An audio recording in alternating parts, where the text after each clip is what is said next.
बच्चों, स्वागत है आपका अपने YouTube चैनल पर जिसका नाम है सोल केमिस्ट्री। आज हम लोग पढ़ने वाले हैं एक नया टॉपिक जिसका नाम है कॉलिगेटिव प्रॉपर्टीज। अभी तक हम लोग सोच रहे थे या फिर हम लोग जो भी पढ़ रहे थे उसके अंदर ये चीजें नहीं आई कि जो मैंने अपने फर्स्ट वीडियो के अंदर बोली थी कि जंगल के अंदर हम जा रहे हैं, गाड़ी खराब हो गई, या फिर कुल्फी खा रहे हैं तो कुल्फी वाले ने कुल्फी कैसे जमाई, बर्फ क्या थी। अब हम लोग इस चीज का सॉल्यूशन ढूंढने वाले हैं। अब आपको पता चलेगा कि ये सारी चीजें मैंने क्यों बोली थी, क्योंकि अब हमारा वही टॉपिक आ चुका है और सबसे इंपॉर्टेंट टॉपिक आ चुका है जिसका नाम है कॉलिगेटिव प्रॉपर्टीज। क्या आप जानते हैं कॉलिगेटिव प्रॉपर्टीज क्या होती हैं? क्या आपने बचपन में कहीं ना कहीं कॉलिगेटिव से टकराए हैं? अगर टकराए भी हैं तो आप रट के आ गए होंगे, तो आज तक आपको याद नहीं हुआ होगा कि कॉलिगेटिव प्रॉपर्टीज क्या होती है। आप पहले पुराने वीडियोस को रिकॉल करिए और उसमें ये देखिए क्या हमने पढ़ा था कि जो हमारे वोलेटाइल सॉल्यूशंस होते हैं उनका वेपर प्रेशर हम लोग कैसे डिक्रीज कर सकते हैं। जैसे हमने प्योर सॉल्वेंट ले लिया है जो आराम से वेपर्स में कन्वर्ट हो जाता है, यानी वो वोलेटाइल है। यानी आप ये सोच लीजिए अपने दिमाग के अंदर कि हमने पेट्रोल ले लिया है और पेट्रोल को हम डालेंगे तो वो अपने आप उड़ जाता है, खुले के अंदर हम डाल देंगे तो वो अपने आप उड़ जाएगा। ठीक है, अगर हम उसके अंदर ऐसा कुछ डालें जैसे हमने डाला सॉल्यूट, अगर हम उसको अंदर सॉल्यूट डाल देंगे तो वेपर्स के अंदर जल्दी से कन्वर्ट नहीं होगा। ये चीज हम लोगों ने पढ़ी थी कि सॉल्यूट ऐड करने पर, नॉन वोलेटाइल सॉल्यूट ऐड करने पर वेपर प्रेशर हमारे सॉल्यूशन का डिक्रीज हो जाता है। ये हम पहले पढ़ के आ चुके, नहीं याद है तो आप पुराने वीडियोस में दोबारा पढ़ सकते हैं। एक बार मैं और रिकॉल करवा देती हूँ आपको। हमने ले लिया है प्योर सॉल्वेंट और ये सॉल्वेंट कैसा है जो वेपर्स के अंदर कन्वर्ट हो सकता है। ये है वोलेटाइल प्योर सॉल्वेंट जो कि आराम से वेपर्स के अंदर कन्वर्ट हो सकता है। हमने क्या करा, इसके अंदर डाल दिया non volatile solute, non volatile solute हमने ऐड कर दिया, कुछ पार्टिकल्स नॉन वोलेटाइल सॉल्यूट के हमने ऐड कर दिया। अब ये हमारा बन चुका है सॉल्यूशन। क्योंकि हमने नॉन वोलेटाइल सॉल्यूट ऐड कर दिया है तो वेपर प्रेशर क्या हो जाएगा, डिक्रीज। ये हमने पहले पढ़ा था, क्योंकि हमने पढ़ा था यहां पर जो लेयर जमी होगी वो सॉल्वेंट की भी होगी और सॉल्यूट की भी होगी। तो जो सिर्फ सॉल्वेंट है वही क्या होंगे, वेपर्स में कन्वर्ट होंगे, सॉल्यूट कन्वर्ट नहीं होंगे। तो वेपर्स कम बनेंगे तो वेपर प्रेशर भी क्या लगेगा, कम लगेगा। ठीक है, तो when we add non-volatile solute in pure solvent, then the vapor pressure, VB लिख देती हूँ, VP, vapor pressure decreases या फिर vapor pressure of solution decreases। जब इस टाइप की चीजें हम करते हैं, जब हम सॉल्यूट ऐड करते हैं तब सॉल्यूशन की बहुत सी प्रॉपर्टीज चेंज होती है। जब हम non volatile solute pure solvent में ऐड करते हैं तो सॉल्वेंट की प्रॉपर्टीज चेंज हो जाती हैं। उन्हीं प्रॉपर्टीज को हम बोलते हैं colligative properties. Then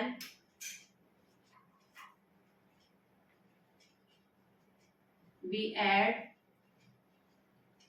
non-volatile solute, the properties of solution changes, that properties are called colligative properties. ऐसी प्रॉपर्टीज को हम लोग बोलते हैं colligative properties. There are many properties, बहुत सी कॉलिगेटिव प्रॉपर्टीज होती है जो चेंज होती है। हम लोग पढ़ लेते हैं कौन कौन सी होती है। हम लोग इस क्लास में 12th क्लास के अंदर आपके सिलेबस के अंदर कौन कौन सी प्रॉपर्टीज दे रखी है। पहली है relative lowering vapour pressure.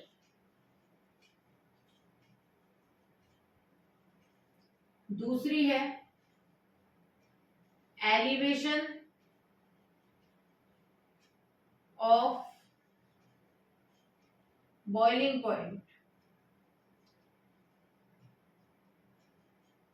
Elevation of boiling point. तीसरी है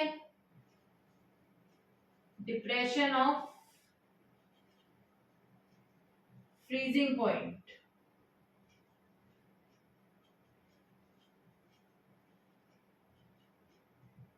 और चौथी जो कि बहुत इंपॉर्टेंट है ऑस्मोटिक प्रेशर और ऑस्मोसिस। इन चारों को मिलाकर हम बोलते हैं कॉलिगेटिव प्रॉपर्टीज। क्वेश्चन आ जाए what is colligative properties, what is colligative properties. तो आप क्या कर सकते हैं, आप लोग एक्सप्लेन करेंगे। अगर हम नॉन वोलेटाइल सॉल्यूट किसी प्योर सॉल्वेंट के अंदर डालते हैं तो सॉल्यूशन की प्रॉपर्टीज चेंज हो जाती है। जो सॉल्यूशन की प्रॉपर्टीज चेंज हो रही है उनको हम बोलते हैं कॉलिगेटिव प्रॉपर्टीज। जैसे ये भी आपको लिखना पड़ेगा, relative lowering vapour pressure, elevation of boiling point, depression of freezing point और ऑस्मोसिस एंड ऑस्मोटिक प्रेशर। तो ये आपको अच्छे से समझ में आ गया होगा कि कॉलिगेटिव प्रॉपर्टीज क्या होती हैं। अब हम लोग एक एक करके इनको एक्सप्लेन करने वाले हैं। हम लोग सबसे पहले पढ़ेंगे रिलेटिव लोअरिंग वेपर प्रेशर। आप ये नोट डाउन करिए।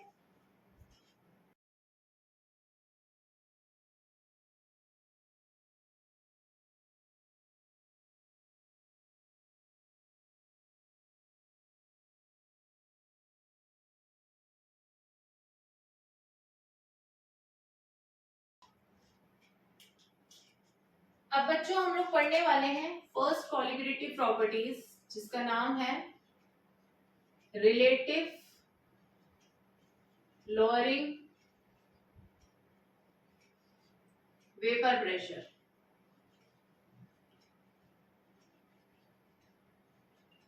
इसका एक हम डेरिवेशन पढ़ेंगे, लेकिन डेरिवेशन पढ़ने से पहले हम लोग इसको समझ लेते हैं ये क्या चीज है। हमने एक छोटा सा बीकर बनाना है, इसके अंदर हमने लेना है प्योर सॉल्वेंट,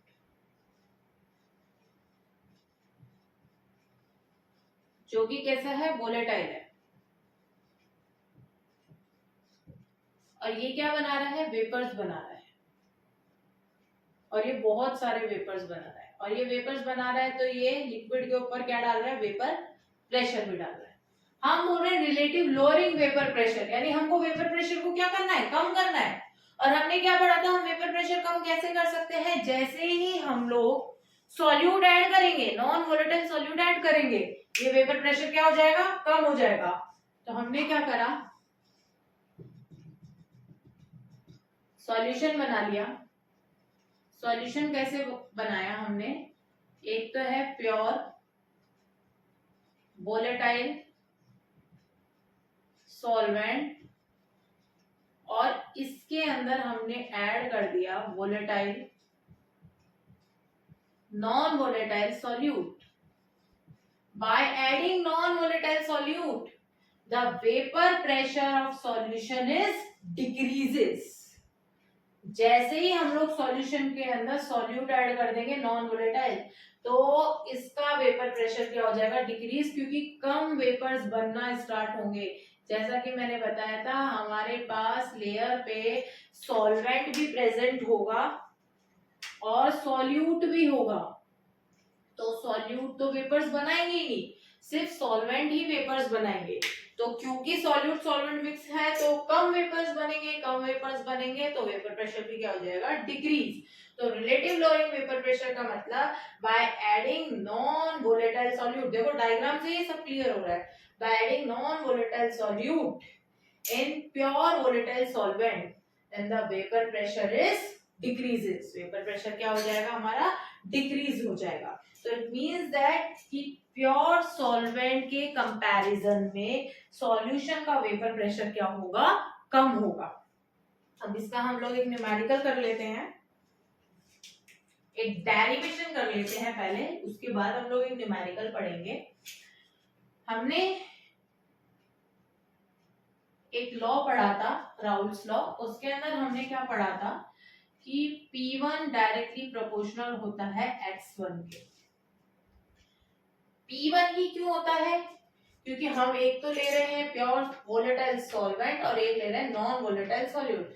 तो नॉन वोलेटाइल सॉल्यूट तो वेपर्स बनाएगा ही नहीं, तो इसका तो कुछ लेना देना ही नहीं है, सिर्फ किसका होगा, वोलेटाइल सॉल्वेंट का। जब डायरेक्टली प्रोपोर्शनल का साइन हटेगा तो हम लोग क्या जोड़ रहे थे, P1 नॉट X1। ये हो चुकी है हमारी इक्वेशन फर्स्ट। इसके बाद हम लोग ये बोल रहे हैं कि जो हमारा प्योर सॉल्वेंट है उसका वेपर प्रेशर ज्यादा था और सॉल्यूशन का वेपर प्रेशर क्या हो चुका है, कम हो चुका है। तो इसको हम लोग क्या करने वाले हैं, निकालने वाले हैं कि कितना वेपर प्रेशर डिक्रीज हुआ है, वेपर प्रेशर के अंदर क्या डिफरेंस हमारे पास आया है। प्योर सॉल्वेंट का वेपर प्रेशर और सॉल्यूशन के वेपर प्रेशर के अंदर हमारे पास क्या डिफरेंस आया है, ये हम लोग करने वाले हैं। तो हमने क्या कर लिया है कि P1 नॉट तो वेपर प्रेशर हो गया है सॉल्वेंट का और P1 हो चुका है सॉल्यूशन का, ठीक है।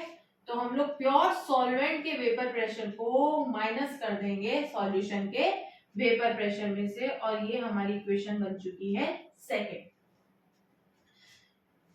अब आप देखिए P1 की वैल्यू हम फर्स्ट में से पुट कर सकते हैं, तो हम पुट कर लेते हैं।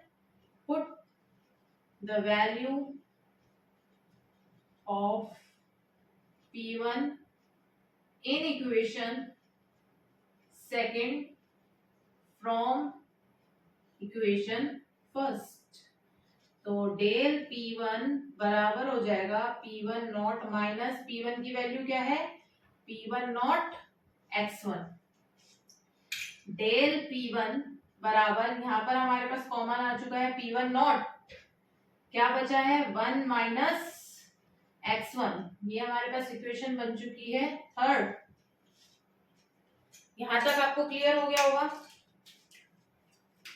एक चीज हमने पढ़ी है, देयरफॉर X1 प्लस X2 बराबर किसके होता है, 1 के। और अगर हम X1 को उधर ले जाएंगे X2 बराबर हो जाएगा 1 माइनस X1 के। This is equation 4। 1 minus X1 की जगह हम लोग क्या लिख सकते हैं, X2। तो put the value of 1 minus X1 in equation third from equation 4। जितनी ज्यादा इक्वेशन बनाओगे उतना ही अच्छा होता है, सॉल्व बहुत इजीली हो जाता है। अब हम थर्ड इक्वेशन के अंदर 1 माइनस X1 की वैल्यू फोर्थ इक्वेशन में से रख देंगे जिसकी वैल्यू है X2। तो क्या हो चुका है, डेल P1 बराबर P1 नॉट X2। इस P1 नॉट को इधर ले आओ, del P1 upon P1 not बराबर किसके हो जाएगा, X2 के। डेल P1 क्या है, P1 नॉट माइनस P1। इस इक्वेशन को आप लोग मान लीजिए 6। डेल P1 की वैल्यू कहां से लिख दोगे आप लोग, सेकेंड इक्वेशन से। Put the value of del P1 in equation, ये डेल्टा है, in equation 6 from equation second. Second equation में डेल P1 की वैल्यू क्या दे रखी है, P1 not minus P1 upon P1 not बराबर किसके है, x2 के। x2 क्या होता है, मोल फ्रैक्शन। x2 की वैल्यू हमने क्या पढ़ी थी, x2 होता है N2 upon N1 plus N2। तो क्या हम लोग लिखते हैं, इक्वेशन 7 इसको बना लेते हैं हम। अब इधर x2 की वैल्यू हम पुट कर देंगे, P1 not minus P1 upon P1 not बराबर हो जाएगा N2 upon N1 plus N2 के। इस स्टेप को आप बहुत ध्यान से देखिएगा कि हमने क्या मान लिया, N2 की वैल्यू बहुत ही कम है, N2 is very very less than N1। तो डिनोमिनेटर में से N2 को नेग्लेक्ट कर दें, so neglect N2 from denominator. Denominator में से आप क्या करेंगे, N2 को नेग्लेक्ट कर देंगे। इसके बाद हम लोग यहाँ देख लेते हैं, एरो बना देते हैं हम लोग। हमने क्या करा, P1 not minus P1 upon P1 not ऐसे के ऐसे लिख करके N2 अपॉन N1 कर लिया। N2 को हम लोगों ने डिनोमिनेटर में से नेग्लेक्ट कर दिया क्योंकि हमने माना है N2 बहुत छोटा है N1 से। अब इसको आप चाहे तो यहां तक भी रख सकते हैं, इसको आप चाहे तो और ज्यादा सॉल्व कर सकते हैं। N2 क्या होता है, W2 अपॉन M2 और N1 क्या होता है, W1 अपॉन M1। इसको रीअरेंज कर दीजिए, रीअरेंज करेंगे तो क्या आ जाएगा, P1 not minus P1 upon P1 not बराबर W2। ये आप देख सकते हैं किस तरीके से अरेंज होगा, W2 into M1 upon W1 into M2। ये हमारा सॉल्व हो चुका है रिलेटिव लोअरिंग वेपर प्रेशर। इसके अंदर आपका जो न्यूमेरिकल आने वाला है वो इस तरीके से आने वाला है कि प्योर सॉल्वेंट का वेपर प्रेशर कुछ है, प्योर सॉल्यूशन का वेपर प्रेशर बताइए। तो आप लोगों को यहाँ पर क्या करना पड़ेगा, P1 निकालना पड़ेगा। अगर आपको बोल दिया जाए कि प्योर सॉल्वेंट का वेपर प्रेशर निकालो तो आपको P1 नॉट निकालना पड़ेगा। मोस्टली आपको P1 ही पूछा जाता है, या फिर हो सकता है आपको ये सब गिवन हो, आपको बोल दिया जाए N2 निकालो, आपको बोल दिया जाए W2 निकालो, आपको बोल दिया जाए W1 निकालो। तो इस टाइप का क्वेश्चन इसके अंदर आ सकता है। बहुत ही इजी तरीके से हमने इसको सॉल्व किया है। इसमें पहली चीज तो क्या थी, पहले आप इसको कंसेप्ट को अगर आप समझ लेंगे, हमने क्या करा, हमने प्योर सॉल्वेंट लिया था। आप बिल्कुल दिमाग हटा दीजिए, सिर्फ इस पर कॉन्सेंट्रेट कीजिए कि हमने बिल्कुल प्योर सॉल्वेंट ले लिया है जो कि वेपर्स में कन्वर्ट होता है, यानी पेट्रोल वेपर्स के अंदर कन्वर्ट होता है। ठीक है, अब हम ये चाहते हैं कि हम खुले में पेट्रोल रखना भी चाहते हैं और कम से कम पेट्रोल वेपर्स में कन्वर्ट हो, तो हम उसके अंदर कोई सॉल्यूट डाल देंगे। ऐसा सॉल्यूट जो वेपर्स में कन्वर्ट ही नहीं होता है, तो हमने उसके अंदर ऐसा सॉल्यूट डाल दिया। अब पेट्रोल वेपर्स में कन्वर्ट तो हो रहा है लेकिन कम धीरे हो रहा है। हम लोग बाहर घूम के आए तब तक हमने देखा कि हाँ पेट्रोल कन्वर्ट तो हुआ लेकिन थोड़ा बच गया, क्योंकि हम इसके अंदर कोई सॉल्यूट डाल के गए हैं। ग्रेट, कोई भी सॉल्यूट डाल सकते हैं आप लोग जिससे हम लोग पेट्रोल को रोक सके। आप नमक डाल सकते हैं, चीनी डाल सकते हैं, या फिर और भी बाजार के अंदर अच्छे अच्छे केमिकल्स आते हैं, वो आपने डाल के रख दिया। जब हमने वापस आके देखा तो पेट्रोल थोड़ा उड़ तो गया लेकिन ज्यादा नहीं उड़ा, क्योंकि हमने उसके अंदर नॉन वोलेटाइल सॉल्यूट डाल रखा है। तो जो वेपर्स प्रेशर के अंदर चेंज हुआ, यानी जो पेट्रोल हमारा वेपर में कन्वर्ट हो रहा था पहले जब वो प्योर था, उसमें और सॉल्यूशन बनाने के बाद, सॉल्यूट बनाने के बाद, हमने सॉल्यूट डालने के बाद उस वेपर प्रेशर में जो चेंज हुआ है वो हम लोग यहाँ पर निकाल रहे हैं, चेंज इन वेपर प्रेशर हमने निकाला है। इसी से रिलेटेड अच्छे अच्छे क्वेश्चंस आते हैं, न्यूमेरिकल्स आते हैं, वो आपको अब सॉल्व आसानी से हो जाएंगे। हमारा कंसेप्ट बिल्कुल क्लियर हो चुका है। उसके बाद एक छोटा सा न्यूमेरिकल डेरिवेशन था। डेरिवेशन भी बहुत नॉर्मल सा था, क्योंकि हमने वोलेटाइल सॉल्वेंट लिया है, इसीलिए सिर्फ वोलेटाइल का ही वेपर प्रेशर यानी प्रेशर डायरेक्टली प्रोपोर्शनल होगा मोल फ्रैक्शन के। दूसरा नॉन वोलेटाइल है इसलिए हम P2 नहीं लेंगे। P1 नॉट डायरेक्टली प्रोपोर्शनल के साइन हटते ही आ जाएगा। अब हम निकाल रहे हैं चेंज इन वेपर प्रेशर कि वेपर प्रेशर में कितना चेंज हुआ, प्योर सॉल्वेंट का क्या था और सॉल्यूशन का क्या हो चुका है, तो उनके अंदर क्या चेंज हुआ है। तो P1 नॉट माइनस P1 कर देंगे। उसके बाद हम लोग P1 की वैल्यू फर्स्ट इक्वेशन में से पुट करेंगे, फिर x1 जब हमारे पास आ चुका है तो यहाँ पर कॉमन ले लेंगे P1 नॉट माइनस x1।